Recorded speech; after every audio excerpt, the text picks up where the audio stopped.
গোটা উম্মতের জন্য রাসূল পাক সাল্লাল্লাহু আলাইহি ওয়াসাল্লাম যখন না বলেছেন, গোটা উম্মতের জন্য আল্লাহ রাব্বুল আলামিন সাথে সাথে সেটা হারাম করে দিয়েছে। রাসূলের মর্যাদা, রাসূলের পাওয়ার এখন কতটুকু এখন চিন্তা করুন। আল্লাহ রাব্বুল আলামিন বলেন, বলেন বান্দার আটটি কোয়ালিটির ভিতরে প্রথম কোয়ালিটি হচ্ছে আত-তাইবুন, তওবাকারী, তওবা করতে হবে। তওবা যদি করতে পারি, তওবা যদি খালেস ভাবে তওবা করতে পারি। কোরআনে কারীমের ভিতরে একটি আয়াত আল্লাহ পাক বলছেন, ইয়া আইয়ুহাল্লাযীনা আমানু তুবু ইলাল্লাহি তাওবাতান নাসুহা। হে মুমিন বান্দা, তোমরা যারা ঈমান এনেছো, তুবু ইলাল্লাহি তাওবাতান নাসুহা, তোমরা তওবা নাসুহা করো। তওবা নাসুহা কাকে বলে? তওবা নাসুহা হচ্ছে বিশুদ্ধ তওবা, অর্থাৎ জীবনে যে যা পাপ করেছি, নামাজ ছেড়ে দিয়েছি আর নামাজ ছেড়ে দিব না, এটার নামই হচ্ছে তওবা। জিনা করেছি, নিজের জীবনে অজান্তে জিনা করে ফেলেছি, যৌবনের কারণে জিনা করে ফেলেছি, মদ খেয়ে ফেলেছি, নানান হাবিজাবি আকাম সরকারি কাজ করে ফেলেছি। আল্লাহ তাআলা কাছে গভীর রাতে উঠে কাঁদবেন, গভীর রাতে উঠে কাঁদবেন আর বলবেন, রব্বুল আলামিন এই পাপ করেছি, আল্লাহ মাফ করেন, আমি মুমিন বান্দার সব গুনাহ মাফ করে দিব। এটার নামই হচ্ছে তওবা।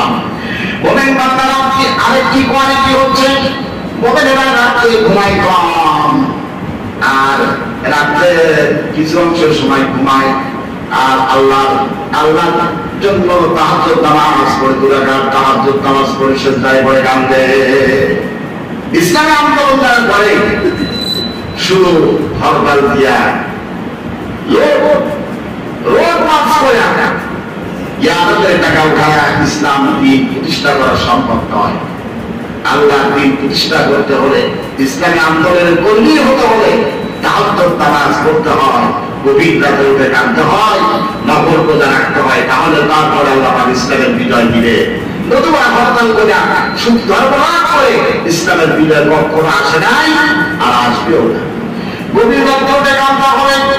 আল্লাহ হাবিব সম্পর্কে কোরআনে কারীমের ভিতরে আল্লাহ পাক বলছেন, হে রাসূল আপনি গভীর রাতে উঠুন, নাফিলাতাল্লাহ আসা আইয়াবআসাকা রাব্বুকা মাকামান মাহমুদা। আপনি রাতের শেষ অংশে উঠুন আর রবের পবিত্রতা বর্ণনা করতে থাকুন। রাতের শেষ অংশে আপনি উঠুন আর রবের জন্য আপনি কান্নাকাটি করতে থাকুন।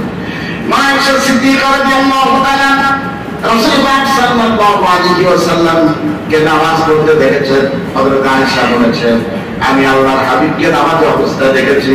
রাসূল পাক সাল্লাল্লাহু আলাইহি ওয়াসাল্লাম যখন নামাজে দাঁড়িয়ে যেতেন, মনে হতো তিনি আর এই দাঁড়ানো থেকে আর রুকুতে যাবেন না। যখন রুকু নিতেন, মনে হতো তিনি রুকু থেকে আর সোজা উঠবেন না। আবার যখন সিজদায় চলে যেতেন, হাদিস শরীফের মধ্যে এসেছে, আয়েশা বলেছেন, মনে হতো আল্লাহর নবীজি এই সিজদা থেকে আর মাথা উঠাবেন না। রাসূল পাক সাল্লাল্লাহু আলাইহি ওয়াসাল্লাম সিজদায় পড়ে যাওয়ার পরে ভাব যখন উল্টায়, গরম হয়ে যাওয়ার পরে টক করে যখন উল্টাতে থাকে, মা আয়েশা বলেছেন, আল্লাহর হাবিব সিজদায় পড়ে যাওয়ার পরে টক করে তার আওয়াজ হতো কান্না। সুবহানাল্লাহ, এত বেশি কাঁদতেন উম্মতের জন্য, নিজের গোলামের জন্য।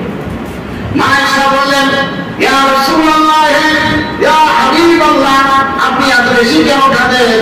যেখানে আল্লাহ পাক আপনার সম্পর্কে বলেছেন, হে রাসূল আপনার জীবনের নবুয়তের আগের গুনাহ মাফ করে দিলাম, পিছনের গুনাহ মাফ করে দিলাম, আপনাকে আমি নিষ্পাপ মাসুমকে গুনাহ বানালাম।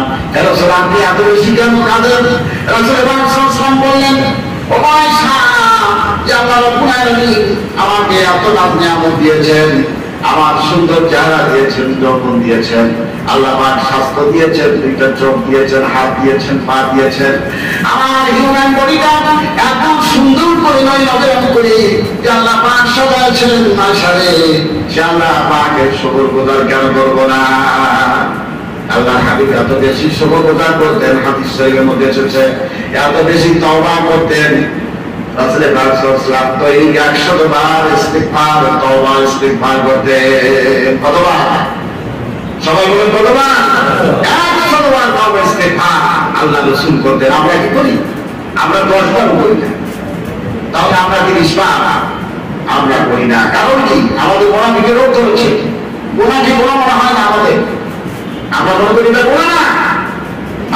মধ্যে ফাসাদ সৃষ্টি করার জন্য আমরা কিভাবে ফাসাদ সৃষ্টি হয়, সমাজ অস্থিতিশীল পরিবেশ কিভাবে লেগেই থাকে, এই কাম আমাদের হচ্ছে কাম। আর এটাই হচ্ছে রাজনৈতিক চরিত্র। এই জন্য আমরা ইস্তেগফার করতে পারি না।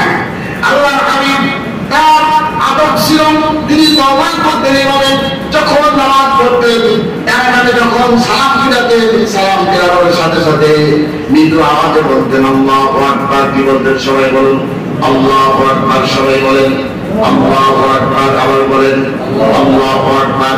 এরপরে বলতেন আস্তাগফিরুল্লাহ। সবাই বলেন আস্তাগফিরুল্লাহ, আস্তাগফিরুল্লাহ। কয়বার বলতেন? 3 বার বলতেন।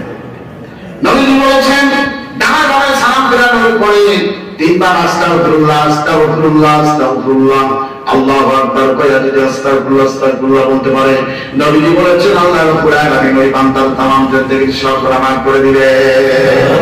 এই ছোট্ট কি আমল, এই আমলটাকে আমরা করতে পারবো? বলেন করতে পারবো?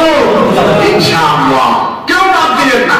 বাড়িতে যে আপনাদের ওয়াইফদেরকে বলবেন, মেয়েদেরকে বলবেন, মা মসজিদ থেকে আমরা হাদিস শুনে এসেছি, নির্বাচযোগ্য হাদিস রাসূল পাক সাল্লাল্লাহু আলাইহি ওয়াসাল্লাম যখন ডানা ডানা সালাম ফিরাতেন তখন বলতেন আল্লাহু আকবার। এরপর বলতেন আস্তাগফিরুল্লাহ, আস্তাগফিরুল্লাহ, আস্তাগফিরুল্লাহ।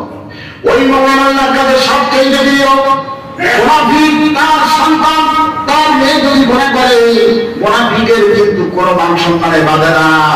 কিন্তু মুমিন যারা তার সে চায় আমার স্ত্রী নামাজি হোক, আমার সন্তান পরোজগার হোক, আমার মেয়ে সরমা হোক, আমার ছেলে নামাজি হোক। কারণ মুনাফিক আর মুমিনদের এখানে পার্থক্য আল্লাহ পাক বলেন, মুমিনরা আমার কাছে দোয়া করো, রব্বানা হাব লানা মিন আজওয়াজিনা ওয়া যুররিয়্যাতিনা কুররাতা আ'ইউনিন ওয়াজআলনা লিল মুত্তাকিনা ইমামা।